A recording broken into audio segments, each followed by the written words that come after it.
What's up, Future Gen? It's April 2021, and it's hard to believe. It's hard to believe we've been navigating with this level of lockdown for 12 months. And the theme of this month is called Normalizing Vibrant Health for Life. And the reason why this is so important to me is because I think about the last year in our practice, and I think about it from a personal level, from a professional level, from a service and purpose level, to switching it around to realizing how many of you started care in the last year, how many of you have seen dramatic changes in your health, how many of you have seen dramatic trajectory changes in who you have become as a result of healing in our practice. And then I look at a bigger picture view where we see very tangible differences, where our staff, without prompting them, sometimes we have a new person that starts and they're like, there's something different between the babies who come through our practice versus the ones that come to our practice. And that's every age, right? Every age of every human in our practice, there's different trends where it is unequivocal today. I've been to the World Health Organization. I've seen the statistics. I've read all the studies where chronic illness is between 60 and 80% of the population, at least of the adult population, has one. 55 or so percent of the population has two. Somewhere around 20% of the population has three comorbidities that they say are the risk factors for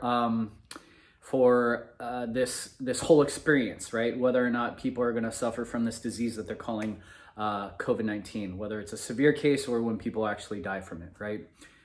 And my heart goes out to all those people because I don't believe anybody should have unnecessarily perished in the last year.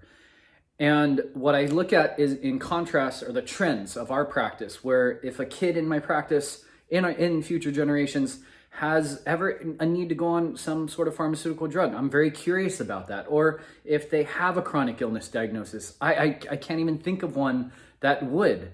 And why do we see the reversal of them in kids and adults, and some babies are born with chronic issues in our practice if it wasn't actually what our makeup was? I wish that what was normalized in society wasn't isolation, wasn't shutting down schools, wasn't making us and weaponizing the fear of healthy people, which is absolutely unequivocally in contradiction to every single textbook and every single bit of training in the history of healthcare and medicine.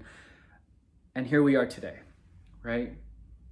I care so much about you all. I care so much about so much of what's happened. I care about every single life that's been impacted. And some have been dramatically altered and dramatically destroyed in the last year. And what if they just normalized all the things that you can read in my blog? All the things about eating, moving, and thinking well. All the things about connection and community, connections with nature, being out in nature, connection to your faith, and connection to a higher power than us. Or learning how to actually navigate sleep patterns and things like that. If they actually normalized a lot of this, or even just vitamin D supplementation, or any of the supplements we recommend here, if they normalized any of those things, we would have had a dramatic change in everything that we've experienced in the last year.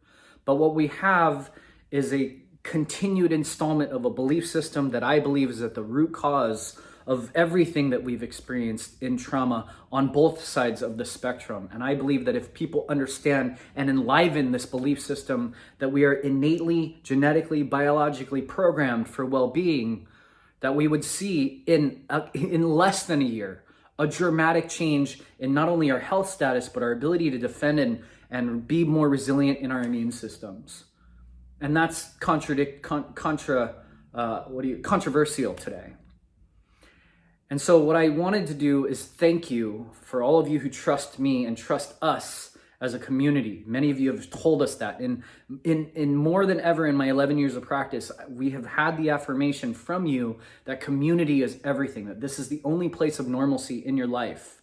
And we take that very seriously because we've seen and held space and created a space for your transformation and your healing. And that trust and that relationship and you as our community is something we will never, ever violate, and something that we hold very true to ourselves and our hearts every day. grateful for the opportunity to serve you. I'm grateful for this opportunity to share this message with you. In the blog, there's a link to the class that I actually taught, and I would love for you to watch it because I think it is one of the, if there's a foundational message that I wish I would exemplify everything that I've encapsulated in teaching and learning and doing in my practice and helping other people do, it's what I actually shared in that class. Thank you for your trust. Thank you for being a part of our community. We're so grateful, and we can't wait to see what the next year brings, because we know it's going to be equally inspiring, and our community is going to be that one place of solace and normalcy for many of you, and we will continue to be a stand for that.